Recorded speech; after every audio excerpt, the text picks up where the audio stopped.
is basic Axiom 5. The fifth conclusion is that the alienation of consciousness, along with its attendant feelings of forlornness, dread, and homesickness, must be fully experienced before it can be overcome. The detractors of classical Gnosticism forever accuse it of gloomy and world-denying tendencies. Jung's psychology has also had its share of accusations of gloominess and of an excessive emphasis on darkness, alienation, and evil. Once again, it must be recalled that there are empirical reasons related to the dynamics of spiritual liberation which make such attitudes imperative. A delightful story regarding a patient of Jung's points this up. She saw herself in a dream sinking into a dreadful mire. Overhead appeared the figure of Dr. Jung, serenely floating in the aether and sternly addressing the distressed patient with the following words, "Not out, but through." This anecdote illustrates a most important principle of Jung's and of his psychology, which is quite similar to certain principles of Gnosticism. The psyche must allow itself the experience of darkness, terror, and alienation, irrespective of the pain affected by the experience. The process of individuation includes the confrontation with and experience of what Jung called the shadow. This process of confrontation and experience has been characterized once again by Jung himself as a Gnostic process.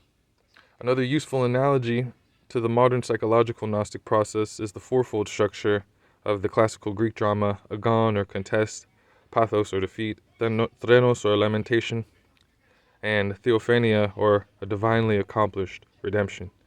It is significant to note that of the four stages of development, only the fourth and last may be described as pleasant and joyous, while the other three are characterized by struggle, defeat, and mourning. Is this pessimism? Yes, but by no means a hopeless, despairing pessimism.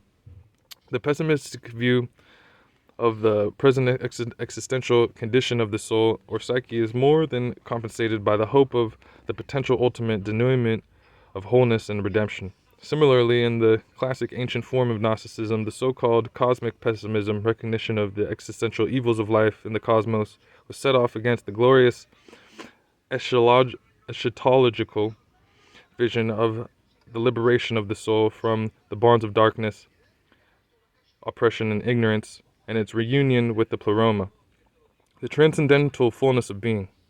Philosophers may argue endlessly, and theologians may speculate fruitlessly about the abstract issues of the goodness or evil of the created world, but the psychologist has little reason to doubt that the psyche aspiring toward wholeness must first experience keenly and fully those unpleasant existential conditions of alienation and darkness which alone may convince it of the true necessity for growth.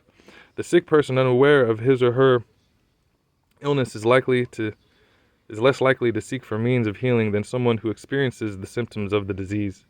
As Buddha taught suffering and the cessation of suffering, so Jungian psychological teaching recognizes that those unaware of suffering are much more likely to have their development arrested at the level of shallow personalistic concerns than their fellows who are aware of the facts of suffering. The neurotic personality, resentful and fearful of the growing pains of the soul, tends to seek refuge in self-deception and thus frequently convinces itself that growth is really unnecessary, for things are quite satisfactory just as they are at present.